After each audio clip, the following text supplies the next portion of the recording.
Oh, jadi tata laksananya mengikuti herpes zoster seperti biasa, yaitu adalah acyclovir 5 kali 800 selama 14 hari. Next, anak laki-laki 8 tahun dibawa ke dokter, keluar cairan dari telinga. Nah, otitis media. Pasien sering mengorek kuping dan senang berenang. Pasien mengeluh nyeri pada saat membuka mulut dan mengunyah. Pada pemeriksaan otoskop ditemukan bisul pada telinga. Berarti tidak jadi otitis media tapi otitis eksterna. Karena keluar cairan itu dia bisa asalnya dari telinga tengah, bisa asalnya dari telinga luar. Makanya dibaca lagi soalnya betul-betul. Membran timpani dalam batas normal, artinya telinga tengah tidak ada masalah. Jadi memang masalahnya di telinga luar. Otitis eksterna dibagi menjadi dua, akut dan juga maligna. Yang akut ada dua, sirkumskripta seperti jerawat, difus itu edemal yang telinga, membran timpani tidak dapat dinilai. Nah, jadi karena ada bisul seperti jerawat, jawabannya adalah OE sirkumskripta. Tata laksananya adalah antibiotik topikal.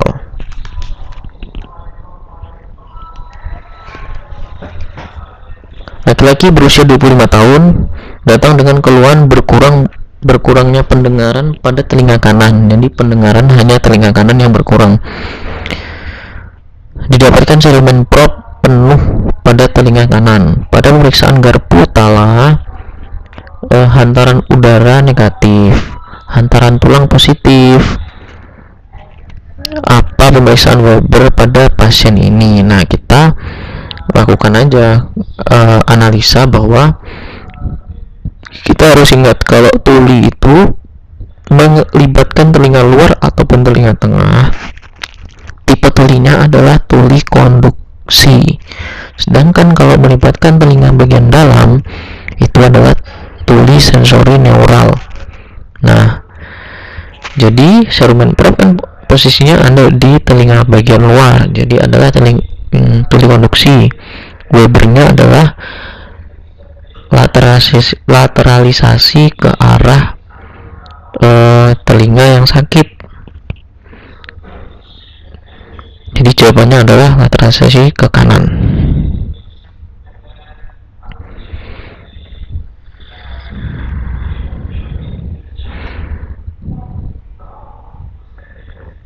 Laki-laki berusia 3 tahun bawa orang tuanya ke puskesmas, belum bisa bicara. Riwayat persalinan lama, ditolong oleh dukun. Tidak menjawab ketika dipanggil, tidak merespon ketika mendengar suara yang keras. Membran timpani intak. Apakah diagnosis pasien tersebut?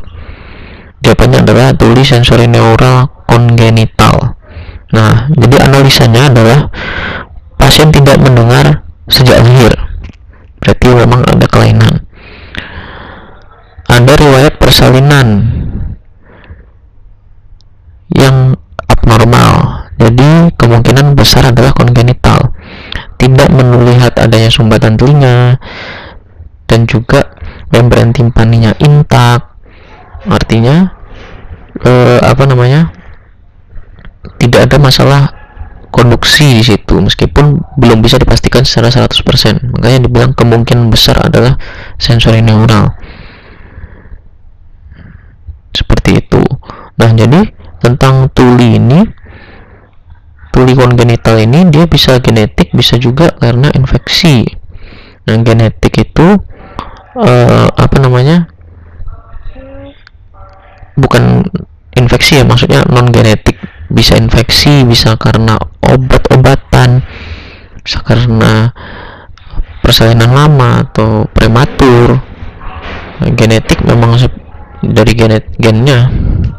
Nah, jadi kemungkinan besar adalah tuli sensori neural kongenital. Kalau anak berusia 3 tahun, untuk bisa mendiagnosis jenis tulinya, kita menggunakan metode Bera untuk pemeriksaan. jika ada pertanyaan demikian. Perempuan usia 45 tahun datang dengan keluhan pusing berputar vertigo. Semakin memberat sejak 3 bulan. Keluhan terjadi 3-4 kali setahun selama 1-2 jam. Telinga berdenging, berarti tinnitus. Sulit mendengar, berarti turun pendengaran. Pemeriksaan fisik neurologis normal. Diagnosisnya adalah, nah ini ada DD dari etiologi vertigo. Nah, pusing berputar. Pusingnya terjadi 3-4 kali setahun, artinya dia episodik, nggak persisten. Kadang-kadang muncul. Tinnitus ada, sulit mendengar Anda, jadi dia trias Meniere disease.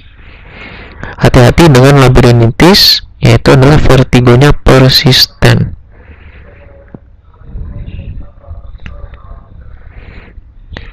Ini dia. Meniere disease merupakan penyakit kronis yang ditandai dengan episode vertigo intermittent disertai tuli sensori neural. Jadi ingat ya, Meniere disease, tulinya sensori neural, tinnitus, dan juga sensasi penuh dalam telinga. Nama lain dari Meniere disease adalah idiopathic hydrops endolymph.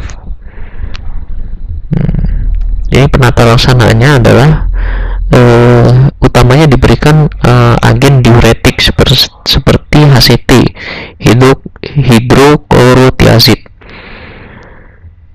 25 mg dengan triamteren 37,5 mg, atau bisa furosemid, spironolactone, itu obat-obat diuretik. Beta histin diberikan untuk mengatasi vertigonya. Kalau kortikosteroid diberikan untuk mengatasi tuli sensori neuralnya. Yang direkomendasikan adalah prednisone. Nah, seperti itu.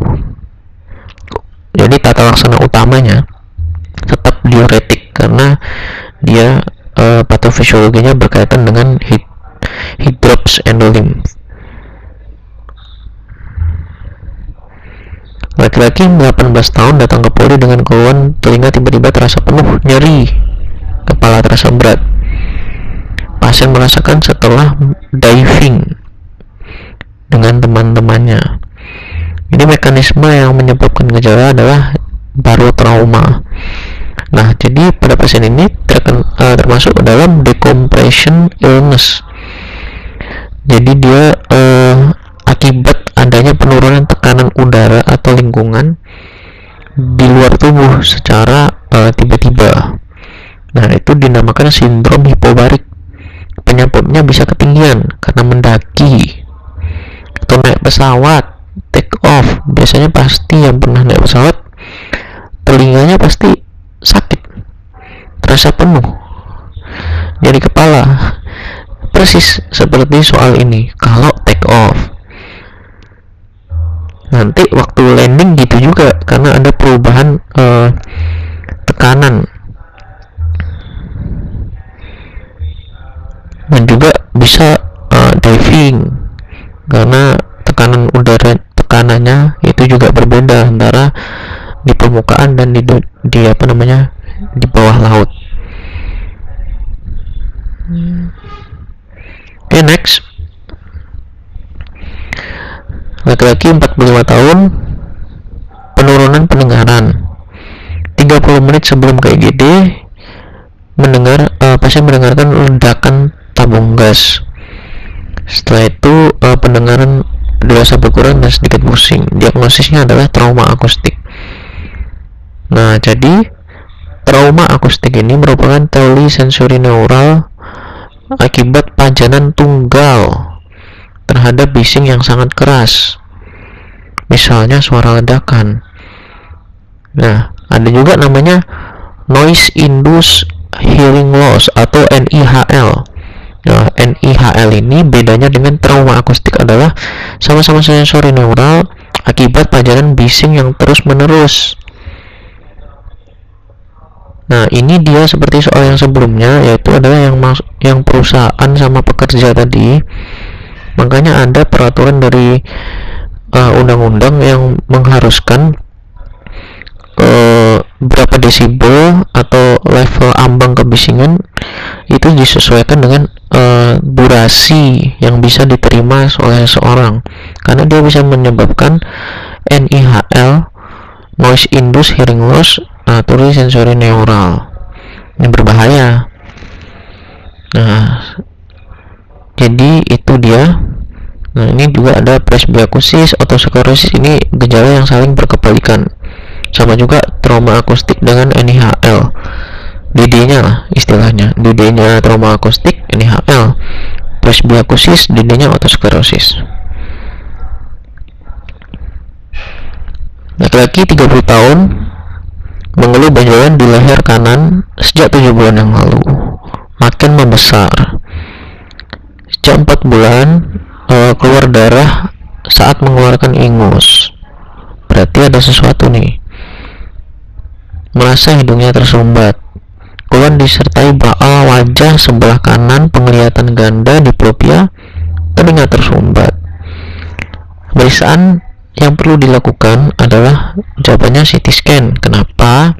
Kalau kita analisa dari soal, itu ada benjolan di leher, sudah 7 bulan. Oke, benjolan ya.